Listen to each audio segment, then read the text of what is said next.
What's up, everybody, and welcome into Flight Deck, folks, on the Blue Jays Nation YouTube channel. I'm your host, Nicholas Paleolog. I'm going to be with you guys in a very pivotal, critical series against the Kansas City Royals. I missed you, folks. Feels like I haven't been here in a little while, and this is a good time to do some breakdowns, some previews, some projections, some everything, because we got 30 games of baseball left, and every single one of them matters. Before we get into what's going to happen tonight, or what I think is going to happen tonight, and some of the more unsettling news that we had today, I encourage you guys to hit that like, smash that subscribe button. Let me know what you think is going to happen over the next 30 days. What is your record prediction? And then also just a massive shout out here to Bet365. None of this would be possible without Bet365. Flight Deck is a presentation because of them. Check out Bet365's 5-run early payout. When your team goes up 5, you get paid. It's that simple. Download the app today. Must be 19 plus. Ontario only. Please play responsibly. I hope the Blue Jays can go up 5. When was the last time in a game where we just went up 5 early and we're like, all right, pack it in, we're good? I can't even remember, to be honest. Feels like when we do win. I mean, we had a couple offensive explosions against Tampa Bay. I don't remember if we ever got up 5, though, early on, and it was like, oh, we win this one. It's guaranteed. I think it might have happened one time. You guys let me know down below. It's all one big whirlwind when we are in the heat of this season. Now, before we talk about the injury updates, before we talk about what's coming and everything like that, let's go back in time and break down just a tiny little baby bit about what happened in that final game against New York, because nobody on Flight Deck has had the opportunity to talk with you about that, folks.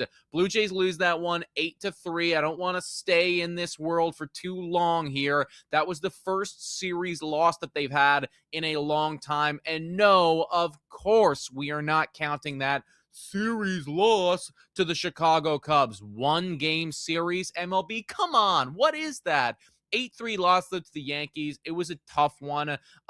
Ultimately, it's, you wanted to see more from the bats, and you had an opportunity there to potentially go out and win that game because it was tight, it was close. I think it was like 2-2 for the longest time, and then in that 6th inning, you had the Yankees break through, and it was kind of like, all right, they just kept tacking it on and everything like that. Braden Fisher almost worked himself out of a bases-loaded, no-out jam. Almost got the third out to, or got what could have been the third out to a full count. Ended up walking him. That gave them a run, and then Ben Rice came up and did Ben Rice things, and it was kind of just done and dusted after that. But ultimately, when you only have 5 hits in a ball game, you're asking your pitching to be perfect, and in that particular game, the pitching wasn't quite perfect. Now, I did want to highlight just a little bit about what Soriano has been doing recently since coming to the Jays. It's been kind of an up and down roller coaster a little bit. In that game against the Yankees, it was 5 innings, 5 earned runs. He's got a 3.43 ERA on the season. This is his line from that game right there. 100 pitches, 62 of them were strikes, whip of 1.29, opponent batting average of 229. It's like he'll have a really good outing and then kind of a not so good outing, and then a really good outing and not so really good outing. And this just happened to be the not really good outing for Jose Soriano. So I still have a lot of faith in the guy. I think that walking into next year, like he's going to be a huge pivotal part of this rotation. And I do expect for him to get better and better and better. It's one of those things where I don't know if we've had time or capability to get the Pete Walker magic working, right? You're mid-season, you get traded, you're kind of like the lights are really bright, your head's spinning a little bit. He comes over here, new city, new country, and I don't know if we're going to get the best version of him from here to the end of the season. I am very hopeful for next year, though, that we're going to see that. So ultimately, Blue Jays lose that game 8-3. It takes their record to 64-68. 4 games below 500. Obviously not where you want to be. Fangraph has their playoff odds at 16.5%. And currently the Cleveland Guardians are the final team that is occupying that wild card spot. They're at 66 and 66. So they're right at 500.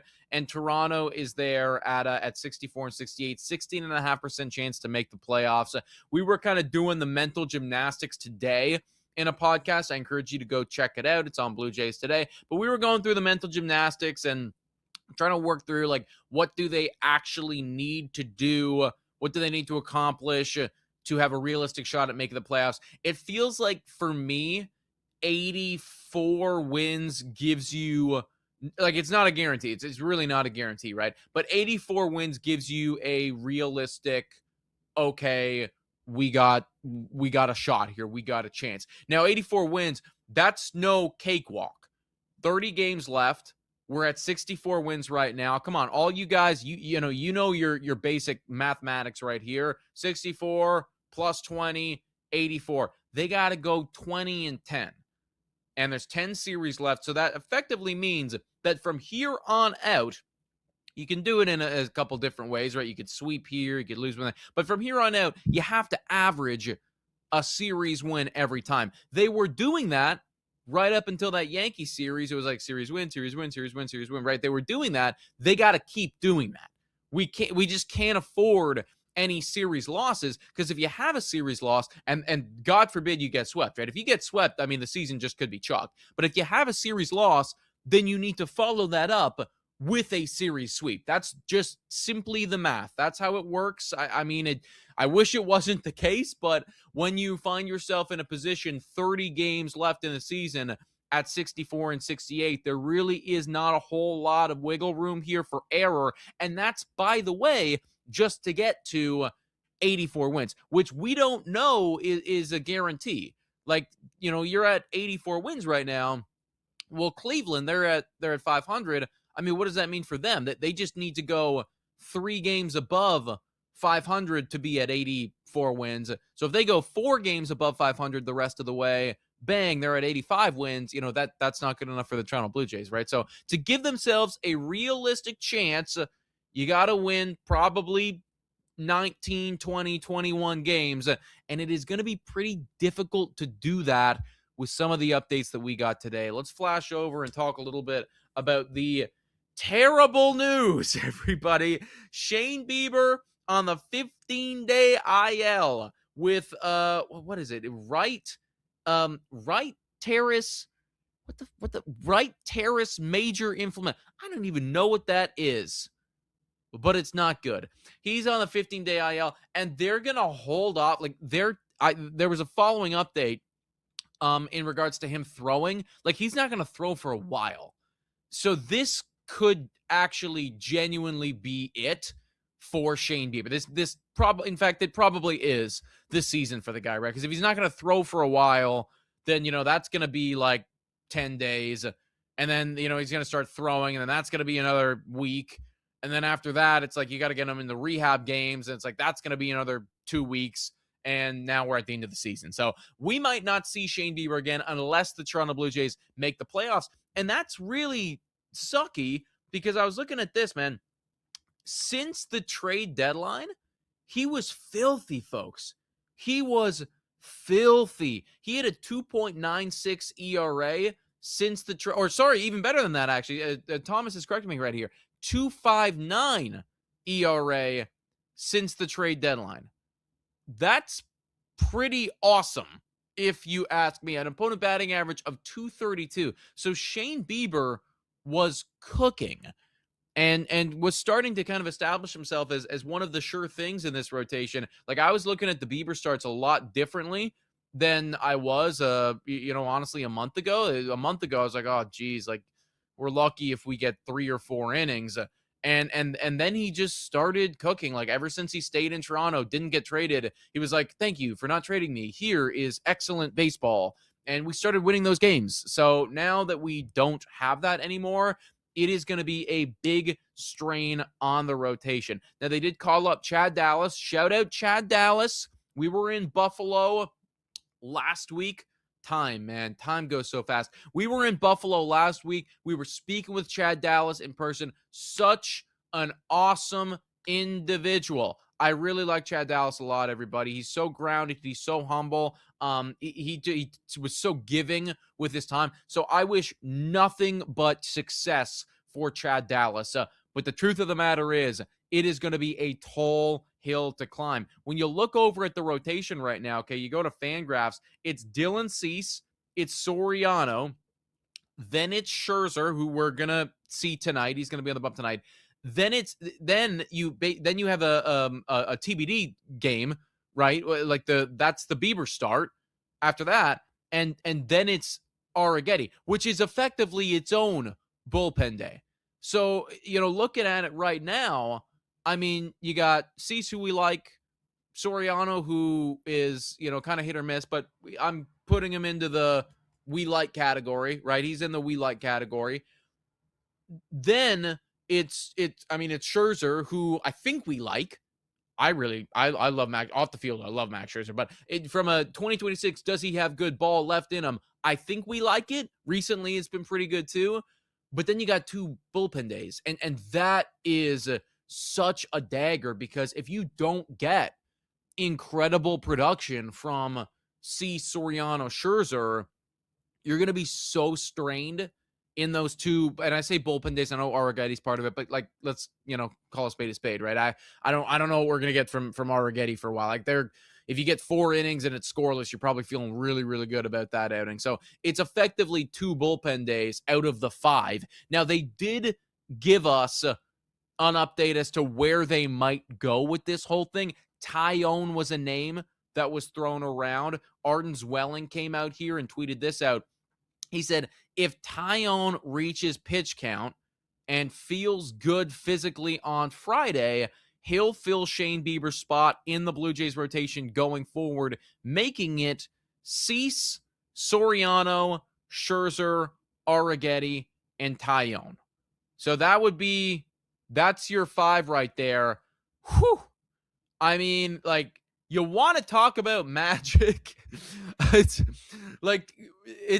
We gotta, if the goal was to go 500, I'd be like, okay, we got a chance, but it's gonna be tricky. But the goal is not to go 500.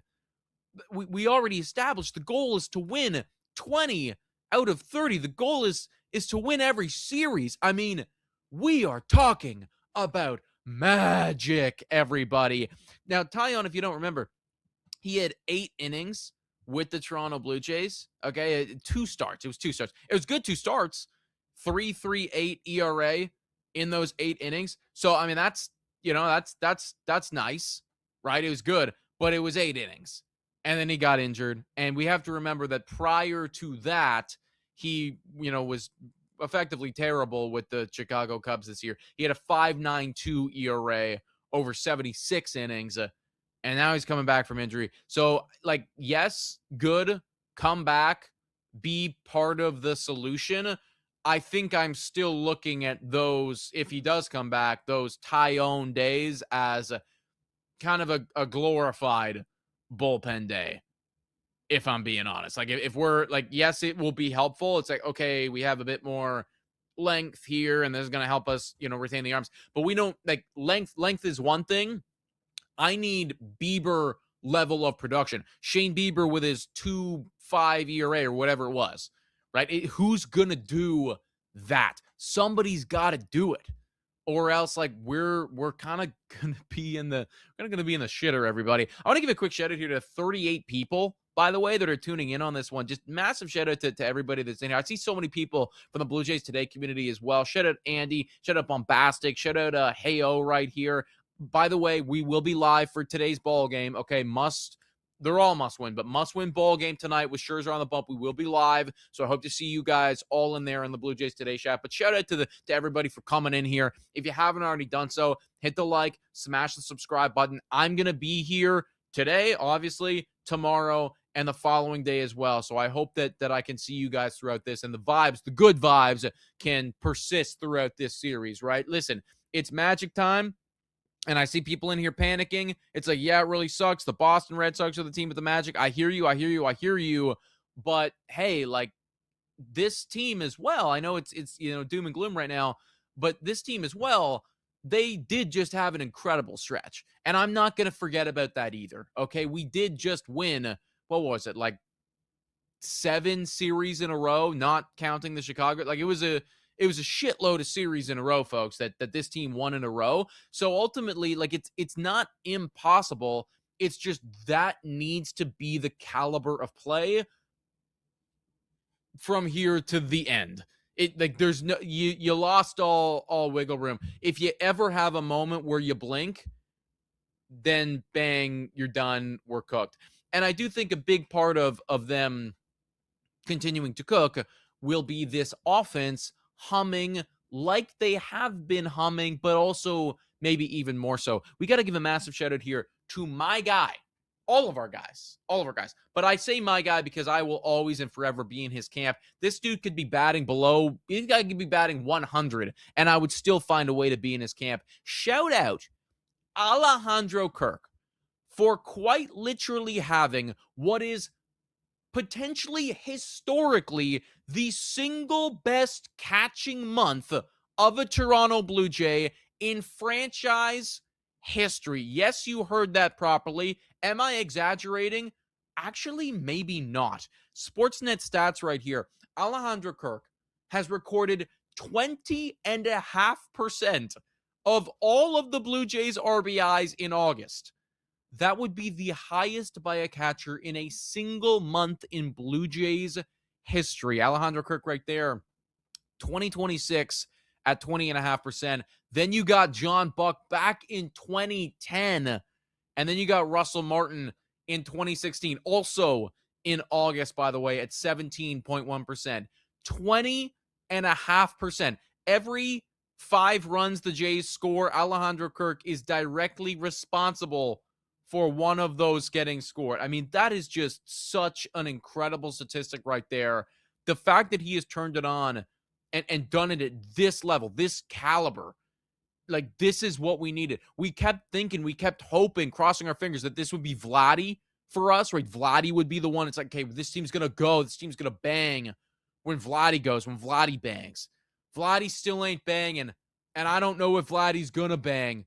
I think we might just have to go through all of 2026 with no banging from Vladimir Guerrero Jr., but this guy can bang. Alejandro Kirk can bang, and he has been doing it. So just massive shout out there to Alejandro Kirk for continuing to be my favorite player and proving to all the haters why you never, ever, ever, ever should have even been in trade conversations to begin with. I don't think he ever actually was, but some people on the internet were like, oh, let's get rid of Alejandro Kirk. Nay.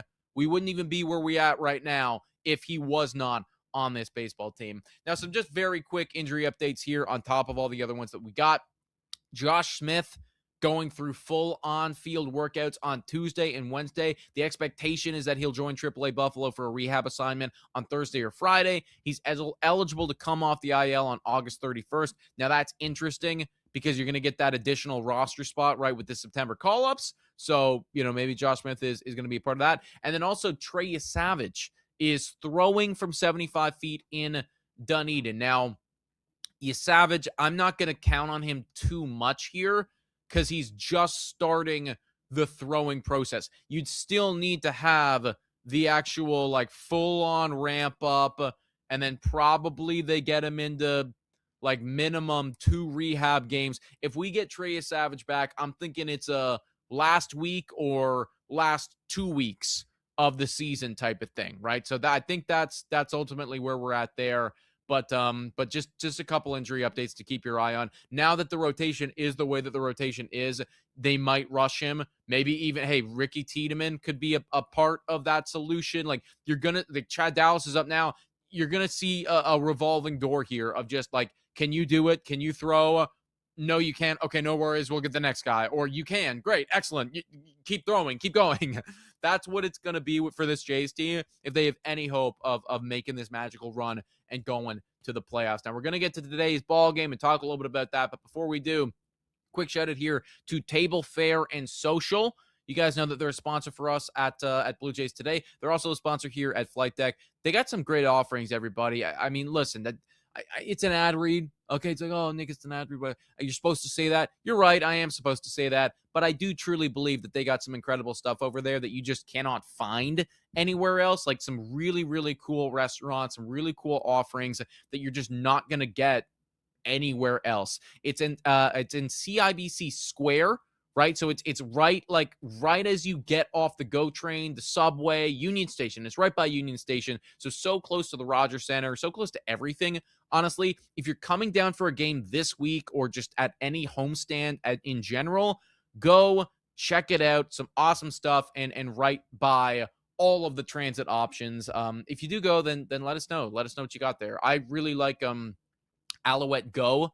Alouette Go, phenomenal. Their ramen place is also like just slaps as well. So highly, highly, highly recommend. Now I do see John B in the chat saying Royals are hot. That's true. That's true. The Royals are hot. And I was looking at their lineup, and their lineup has been banging, and that scares me just a little bit, chat, because their offense, it's been pretty bad all season long. Their lineup, their offense has been pretty bad. And then all of a sudden, Vinny Pasquantino is banging. Vinny Pasquantino looks like World Baseball Classic Vinny Pasquantino. Remember that guy? Just absolutely smoking the baseball for a few weeks right there. Well, all of a sudden, he's back. Sal Perez, one of the best catchers of our generation, looked like he was, 1 foot out the door, ready for retirement. Nay. He's out here swinging a hot bat right now. Then you got Bobby Witt Jr. swinging a really hot stick as well. Their line, Isabel too, I believe he's doing things like all of a sudden their lineup is really good, and that does scare me a little bit. I'll be honest, I don't love our chances in this series, especially with some of the updates that we've had recently. But all that being said, let's look at tonight's game. Okay, we'll break down tomorrow's game tomorrow. We'll break down whatever day that is, Thursday's game on Thursday. Let's look at the pitching matchups for tonight's game, everybody. You are going to have Max Scherzer on the bump up against Seth Lugo. Scherzer, 7.4 ERA. Oof. But recently, pretty good. Last outing, not his fault. Okay, we can all agree that we don't blame him at all for last outing. That it's finger pointed directly straight at Jesus Sanchez. Those 7 earned runs, not your bad, dude. There was multiple outs that should have been made that were not made from your defense, and specifically Jesus Sanchez, that could have got you a much better looking line. I like the way that he was pitching for the most part, and so ultimately, like, that line to me doesn't mean a whole lot. For the most part, I do believe that he's been pitching better, and so I like Scherzer. Now, Lugo, pretty mid. It's a pretty mid individual from Lugo, 4.71 ERA. He's got a whip of 1.38. To be honest, I look at this pitching matchup, and I'm thinking it is, I like what Davey Boy's saying right here. Neither is outstanding. I think that is a fair assumption. It's neither one of these individuals is really outstanding right now. They're kind of the same player mold, right? Two vets, not with the best stuff right now, but could still, occasionally throw a good outing. I don't know if I lean one way or the other with the pitching here. I could see Scherzer shoving. I could also see Scherzer throwing. And kind of the same thing goes for Seth Lugo. Now, looking at the lineup from the Toronto Blue Jays, this is honestly to me where I just don't like things, if I'm being completely honest with you.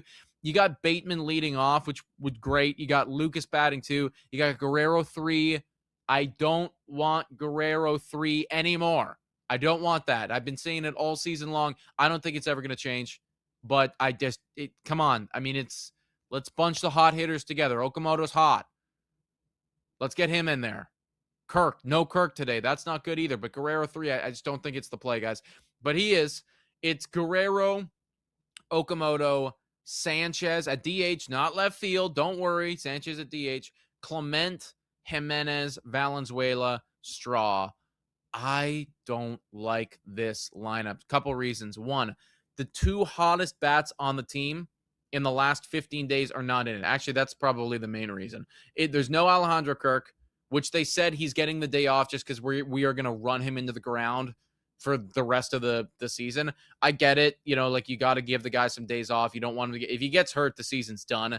Granted, yesterday was a day off, so I guess they're just like really resting him, but that's why he's not in the lineup. Like, they just want to make sure that he is 100% to go, because he's going to be basically starting every day from tomorrow to the end of the season. It's going to be Kirk. So, okay, fine. But he's not in the lineup, so that sucks. And there's no Springer in the lineup either. And George Springer has also been the hottest bat. It's been Kirk and it's been Springer. Now, after them, Bateman's been very good. So Bateman's been pretty good as well. Clement's been picking it up too. And Okamoto had a couple bombs. So it's not like this lineup is completely destitute right now. But when you take out the two hottest bats in the last 15 days, last 30 days, it looks a lot more bare. And then I look over at that Kansas City Royals lineup, and it goes Jensen leading off. So actually, no, Sal Perez is in. Shit. So it goes Jensen leading off. Then you got Bobby Witt Jr., who's swinging a really hot stick right now. Pasquantino, who's playing well. Perez, who's playing really well. So they got their three, hottest hitters all lumped into one. Then it's Massey, Lofton, Collins, Rafe. And then you got Kyle Isbell rounding things out. He's also been really good. So if I'm being completely honest, folks, I don't know if I like this one for the Toronto Blue Jays tonight. And I think I predicted an L on the Blue Jays Today show. It feels like the pitching matchups are kind of identical. You could flip a coin on what you're going to get, but I think advantage needs to go to the roaring hot Kansas City Royals lineup compared to the, not roaring hot Blue Jays lineup, who also don't have their two hottest hitters in there. So that's where I'm at with this one, everybody. You guys let me know your score predictions in the chat. I will finish this whole show off with my key to victory, but before I get to that, let's give a shout out to Bet365 one more time. We got a bet for y'all. Baseball fans, there's nothing better than a day at the ballpark, but there's nothing worse than waiting in long lines around the ballpark. That's why Bet365 has 5-run early payout. When your team or the team that you're riding with goes up 5 runs at any point in the game, they'll pay your bet out right then and there, win or lose. No waiting required. Besides, the earlier you get paid, the earlier you can go back for another hot dog. Bet365, download the app and see what early payout's all about. Must be 19 or older. Ontario only. Please play responsibly. If you or somebody you know has concerns about gambling, visit connexontario.ca. Terms and conditions apply. I'm going Brett Bateman, baby. That's what I believe in for tonight's ball game, okay? There's no Kirk. There's no Springer. Give me Brett Bateman. Give me over the base. He's going to get the most at-bats. He's going to get the most at-bats. He is batting over 300 in the last 15 days. You give me 5 at-bats with Brett Bateman. You could sprinkle a double in there. Bang, we hit it immediately. I could easily see 2 singles going for Brett Bateman. So give me Brett Bateman over 1.5 bases plus 115. I actually love that multiplier, folks. I love that multiplier right there. And I'm just going to keep riding the hot hand of Brett Bateman when it comes to bets and just everything. Now, my key to victory in this one, very, very simple, chat. Very simple. It's you got to hit without Alejandro Kirk. We saw the numbers. We saw the statistics. 20.5% of the RBIs that were scored in August came from that man right there. If you're going to win the ball game, you got to find a way to do it without Alejandro Kirk. And I should have included Springer in that too. Hit without Kirk and Springer, your 2 hottest bats. That's the only way. I think that Scherzer could have a good outing, but it won't matter if the offense is, not putting anything up. And I could easily see a game like that. We've seen games like that time and time again. So find a way to hit without Alejandro Kirk. Somebody is going to need to come up clutch. Maybe it's time for Vladimir Guerrero Jr. to actually earn a little bit of that $500 million contract. But folks, thank you so much for tuning in. We have 65 people in here. Holy shit. Is that a new record, Thomas? Let me know after if that's a new record. That's awesome. But thank you so much, guys. I'm going to be here back again tomorrow. So if you enjoyed this coverage, come tune in an hour before game time. I'll be here. And then on Thursday as well. Hit the like, smash the subscribe button on the way out. And in half an hour's time, we are going to be live on Blue Jays Today, following along with every play from today's ball game. Praying that I'm wrong. Give me a win on Scherzer bump day. Thank you so much for watching, everybody. And I'll catch you next time. Thanks for watching the live stream. If you want more content like this, Blue Jays focused, make sure to like and subscribe to the Blue Jays Nation YouTube channel.